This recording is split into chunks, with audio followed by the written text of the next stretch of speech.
Havaianas, pinaliit ko, size 45 to 46. 44 to 43 size ko kasi. Ayan, model Shopee. Tapos, malaki siya, kaya binawasan ko muna. So, ang pinanghulma ko din dyan, yung sarili niya, para mabawasan siya ng ganyan. Okay, dalawa yan, pinag ko. Ayan, ng cutter. Kinakabahan ako dyan, baka masayang yung hubs ko. Yan. So, mahaba-haba yan. After nun, niliha ko siya dun sa nilipat. Yan, dahan-dahan hanggang sa maging curve siya. Yun. Konti-konti. Hanggang sa maging pulido. Yung ginamit ko dyan na liha is 180 na liha.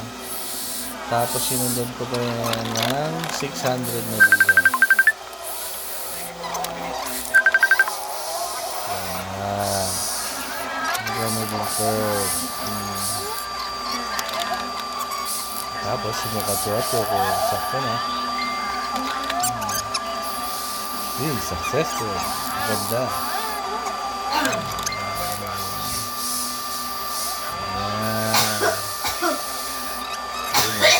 Yan lang pala technique. Para lumit yung Havaianas. Hindi masayang yung pera. Liha-liha ko lang yun.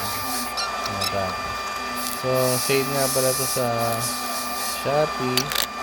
Nasa 500 lang kaya pinili ko na cutter ko. Ito yung mga pinatabasan.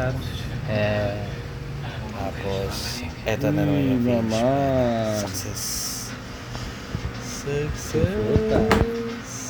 Parang walang pinagkaiba. Kamukha ng isang malapad lang ng konti. Sakto. Diba? Yan ko vlog. Peace out.